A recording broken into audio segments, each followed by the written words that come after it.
لگوا سکیں، پاکستان پر ویزوں کی پابندیاں لگیں۔ پاکستان میں آج تک کسی نے بھی، چاہے وہ کتنا بھی حکومت مخالف ہو، ریاست مخالف سرگرمیاں نہیں کی تھیں۔ عمران خان اور ان کی جماعت نے پاکستان کی ریاست کے خلاف جس طرح پاکستان کے برانڈ کو نقصان پہنچانے کی کوشش کی، جس طریقے سے انہوں نے پاکستان کے کلیدی مفادات کو نقصان پہنچانے کی کوشش کی، میں سمجھتا ہوں کہ اس کی کوئی مثال ہماری تاریخ میں کم از کم نہیں ملتی۔ ہم نے جنرل مشرف کے بدترین مارشل لا کا سامنا کیا، پیپلز پارٹی نے جنرل ضیاء الحق کے مارشل لا کا سامنا کیا، لیکن کبھی کسی سیاسی جماعت نے اپنی سیاسی مخالفت کو ریاست مخالفت میں تبدیل نہیں کیا تھا۔ کبھی کسی نے برانڈ پاکستان کو نقصان پہنچانے کی کوشش نہیں کی تھی، لیکن پی ٹی آئی اور عمران خان کے حمایتیوں نے جس طریقے سے برانڈ پاکستان کو ڈیمیج کرنے کی کوشش کی، جس طریقے سے اپنی اوورسیز حمایت کو پاکستان کے مفادات کے خلاف پاکستان کو بدنام کرنے کے لیے استعمال کیا، یہ نہایت ہی افسوسناک ہے۔ اور میں سمجھتا ہوں کہ وہ تمام لوگ جو اپنی معصومیت کے اندر یا کسی سیاسی ناتجربہ کاری کی بنا پر ان ساری سرگرمیوں میں ملوث تھے، انہیں ضرور اس بات پہ ٹھنڈے دل سے غور کرنا چاہیے کہ ہم میں سے کسی کی بھی سیاسی وابستگی پاکستان سے اور پاکستان کی ریاست سے جو ہمارا تعلق ہے اس سے بڑی نہیں ہے۔ ہم سب پہلے پاکستانی ہیں اور بعد میں ہماری کوئی سیاسی شناخت، چاہے وہ مسلم لیگ نون ہے، چاہے وہ پیپلز پارٹی ہے، چاہے وہ پی ٹی آئی ہے، چاہے وہ کوئی بھی سیاسی شناخت ہے، وہ پاکستان کی شناخت کے بعد آتی ہے۔ تو اس لیے یہ ایک بہت افسوسناک عمل ہے کہ پی ٹی آئی نے پاکستان کے آئی ایم ایف کے مذاکرات اور ایگریمنٹ کو سیبوٹاج کرنے کے لیے پوری دنیا کے اندر لابنگ کی، اپنے غیر ملکی چیپٹرز کو متحرک کیا، امریکہ میں ہر کانگریس مین اور سینیٹرز کے پاس جا کے دروازے کھٹکھٹائے، گھنٹوں گھنٹوں ان کے دفتروں میں بیٹھے رہے ملاقات کے منتظر، اور اس کے بعد اللہ تعالیٰ نے ان تمام کارروائیوں کو اور لابنگ کو ناکام کیا اور پاکستان الحمدللہ سرخرو ہوا۔ جو آئی ایم ایف کا معاہدہ ہے، اس سے پاکستان دوبارہ ٹریک پہ چڑھ گیا ہے، اور یہ ایک ہمارے لیے بریدر ہے، یہ ہمارے لیے سلوشن نہیں ہے۔ آئی ایم ایف نے اور اس ایگریمنٹ نے پاکستان کو ایک موقع دیا ہے کہ ہم اس موقع کا فائدہ اٹھا کے پاکستان کو ٹرن اراؤنڈ کریں، اور پاکستان کو ٹرن اراؤنڈ کرنے کے لیے کسی اور کو نہیں، پاکستان کی قوم کو اور ہم سب کو مل کر کوشش کرنی لازم ہے۔ آج پاکستان کے جو معاشی مسائل ہیں وہ دو طرح کے ہیں۔ کچھ تو وہ مسائل ہیں کہ جو پچھلے 4 سالوں کی مس گورننس اور لیک آف جو ان کی تھی ویژن اور مس گورننس تھی، اس کی وجہ سے پاکستان کو سامنا کرنا پڑا۔ تو آئی ایم ایف کا جو معاہدہ آج ہمیں کامیابی کی صورت میں ملا ہے، یہ میں ایٹ بیسٹ کہوں گا کہ ایک ہمارے لیے موقع ہے، یہ ہمارے لیے مستقل سلوشن نہیں ہے، اور اس میں جو کامیابی ہے وہ پوری قوم کی دعاؤں اور اس ٹیم کی جو وزارت خزانہ میں تھی اور جس کو وزیر اعظم شہباز شریف نے فرنٹ فٹ سے لیڈ کیا، اس کی کامیابی ہے۔ اور یہ بات قوم کبھی نہیں بھولے گی کہ اس معاہدے کو ناکام کرنے کے لیے پی ٹی آئی کے اوورسیز چیپٹرز کے ذریعے پوری دنیا میں لابنگ کی گئی۔ پوری دنیا میں پی ٹی آئی کے اوورسیز چیپٹرز نے وہاں کی حکومتوں پر ان کے ذریعے کوشش کی کسی طرح وہ آئی ایم ایف پر دباؤ ڈال سکیں کہ وہ پاکستان سے یہ معاہدہ کینسل کر دے یا اس کی تجدید نہ کرے۔ امریکہ کے کانگریس مین، سینیٹرز کے دفتروں کے باہر گھنٹوں گھنٹوں یہ بیٹھے رہے انتظار میں، اور 2-4 منٹ کی جو موقع ملا اس سے انہوں نے وہاں پر پلیڈ کیا کہ امریکہ پاکستان پر اقتصادی پابندیاں لگائے، امریکہ پاکستان پہ ویزوں کی پابندی لگائے۔ اور میں سمجھتا ہوں کہ ان سب پروپیگنڈے اور منفی کوششوں اور سازشوں کو اللہ تعالیٰ نے ناکام کیا اور پاکستان سرخرو ہوا. البتہ ان لوگوں کے چہرے بے نقاب ہو گئے. اب IMF سے جو ہمارا معاہدہ ہوا ہے، اس سے جو ہمیں آگے بڑھنا ہے، اس کے لیے ایک قومی پلان کی ضرورت ہے جو کہ ہم نے تیار کیا ہے وزارت منصوبہ بندی نے، جسے 5 E's فریم ورک کہتے ہیں. پاکستان کے جو اس وقت بڑے مسائل ہیں وہ نہ IMF ٹھیک کر سکتا ہے، نہ ورلڈ بینک ٹھیک کر سکتا ہے، نہ کوئی ہمارا دوست ملک ٹھیک کر سکتا ہے. جو ہمارے اپنے مسائل ہیں انہیں ہم ہی نے ٹھیک کرنا ہے. اور میرے نزدیک جو پاکستان کے 9 بڑے چیلنجز ہیں ان میں ہمیں توجہ دینی ہے، جس کے لیے 5 فریم ورک ہم نے بنایا ہے. سب سے بڑا چیلنج یہ ہے کہ ہم پاکستان کی ایکسپورٹس کو کتنی تیزی کے ساتھ اس میں اضافہ کرتے ہیں. چونکہ پاکستان ہمیشہ جب بھی ترقی کی طرف جاتا ہے امپورٹس بڑھتی ہیں اور ہماری ایکسپورٹس میں اضافہ نہیں ہوتا، جس سے ہمارا بیلنس آف پیمنٹ کا کرائسس ہوتا ہے. تو ہمیں اب ایکسپورٹ ایمرجنسی لگا کر پورے اپنے تمام وسائل ملک کی برآمدات کو بڑھانے میں جھونکنا ہے، چاہے ہماری زرعی برآمدات ہیں، چاہے ہماری صنعتی برآمدات ہیں، چاہے ہمارے مین پاور کی ایکسپورٹ ہے، چاہے ہمارے IT کی ایکسپورٹ ہے، چاہے ہمارے منرلز کی ایکسپورٹ ہے.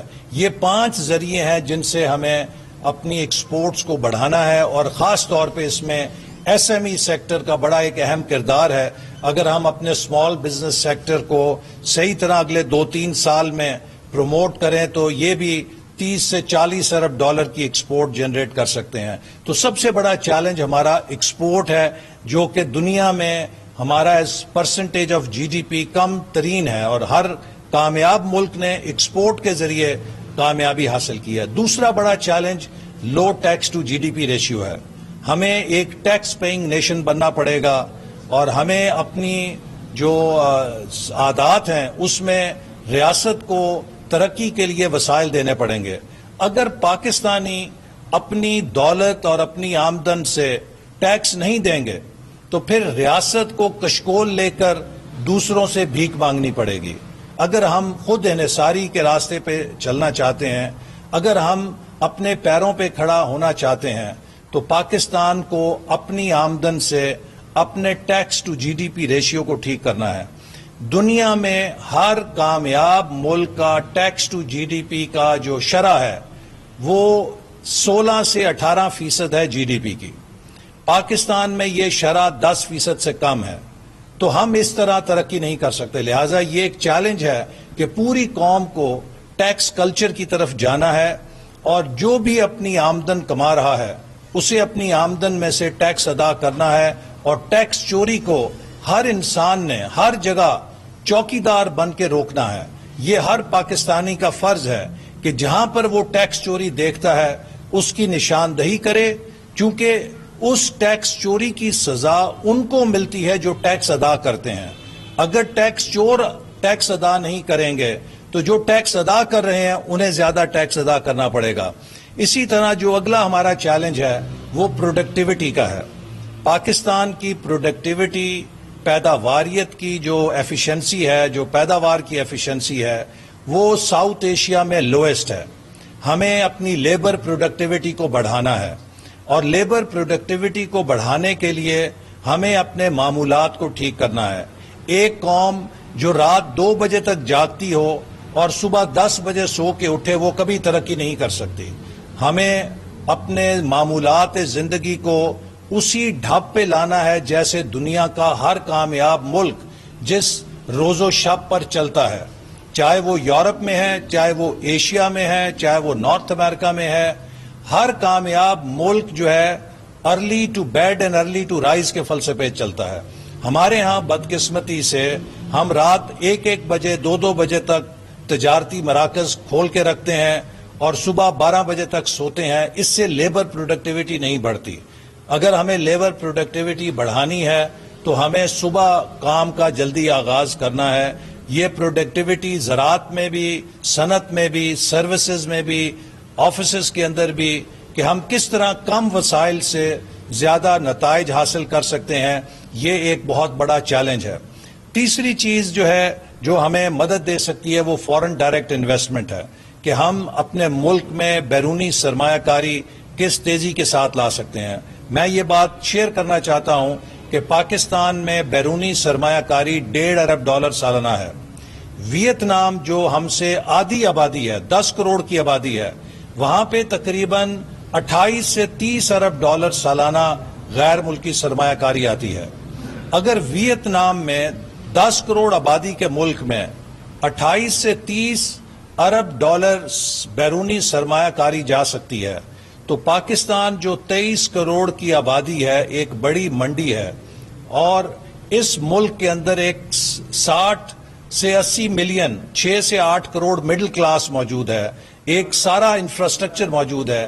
تو یہاں پر ہم سال میں کیوں نہیں 25-30 ارب ڈالر کی بیرونی سرمایہ کاری اٹریکٹ کر سکتے؟ یہ ایک چیلنج ہے. اس کے لیے ہمیں پولیٹیکل سٹیبلٹی پیدا کرنی ہے. اس کے لیے ہمیں اپنے نظام عدل کو مستحکم کرنا ہے. جس ملک کے اندر نظام عدل جو ہے کام نہ کر رہا ہو اور وہاں پر ذاتی پسند ناپسند کے فیصلے دیے جاتے ہوں، وہاں پہ کبھی غیر ملکی سرمایہ کار نہیں آتا، چونکہ وہ خود کو غیر محفوظ سمجھتا ہے. اسی طرح ہمیں اپنے ملک کے ریمیٹنسز میں اضافہ کرنا ہے. بیرون ملک جو مقیم پاکستانی ہیں، ان کے جو ملک کے اندر پیسہ آتا ہے اسے ہنڈی سے بھیجنے کی بجائے، اسے بلیک چینل سے بھیجنے کی بجائے وائٹ چینل سے بھیجنے کی ضرورت ہے. اور بیرون ملک پاکستانی پاکستان کی تعمیر نو میں اپنی ریمیٹنسز کو بینکنگ چینل سے بھیج کر حصہ لے سکتے ہیں. اور آپ کا یہ ایک بہت بڑا کنٹریبیوشن ہوگا کہ اگر آپ پاکستان میں اپنے ریمیٹنسز کو بینکنگ چینل سے بھیجیں. اس کا پاکستان کی معیشت میں اور ہمارے زر مبادلہ کے ذخائر کو بڑھانے میں مدد ملے گی. چھٹی چیز جو ہے وہ ہمیں اپنے ملک میں کرپشن اور ویسٹ کو ختم کرنا ہے. چونکہ اس وقت ہم اس مقام پر ہیں کہ ہمارے کرنٹ ایکسپینڈیچر اور ہمارا ڈیولپمنٹ ایکسپینڈیچر سارے کا سارا بوروڈ منی کے اوپر ہے، یہ قرض کے اوپر ہے. تو قرض کے پیسوں میں اگر کوئی کرپشن کرے یا قرض کے پیسوں کو اگر کوئی مس یوز کرے تو یہ بہت بڑی خیانت ہے. اور اس کے لیے بھی ہر پاکستانی کو ایک چوکیدارہ کرنا پڑے گا کہ جہاں پر وہ وسائل کا ضیاع دیکھتا ہے، جہاں پہ وہ کرپشن دیکھتا ہے، اس کی نشاندہی کریں تاکہ اس کا سدباب کیا جا سکے اور پاکستان کے جو قلیل وسائل ہیں وہ وہیں استعمال ہوں جہاں پر انہیں ہونا چاہیے اور ان کے پورے نتائج نکلیں. کئی جگہوں پر ڈیولپمنٹ کے اندر پیسہ جو ہے وہ بہت بڑا سسٹم کے اندر کرپشن، سسٹم کی کرپشن کی نظر ہو جاتا ہے. ہر سطح کے اوپر کمیشنز لگے ہوئے ہیں، اور اگر آپ 100 روپے کا پروجیکٹ بناتے ہیں تو زمین کے اوپر بمشکل 40 روپے خرچ ہوتے ہیں اور باقی سب کمیشنز کی نظر ہو جاتا ہے. یہ نظام نہیں چل سکتا. ہمیں اس نظام کو ٹھیک کرنا ہے، اور اس کے ٹھیک تبھی ہو سکتا ہے کہ جب اس میں ہر شخص اس کے اوپر پہرا دے اور کمیونٹیز جہاں پر پروجیکٹس بن رہے ہیں اس کی بہتر طور پہ نشاندہی کریں تاکہ ہم اس چیز کو پھر کنٹرول کر سکیں. اسی طرح جو SOEs ہیں، ہمارے جو سرکاری ادارے ہیں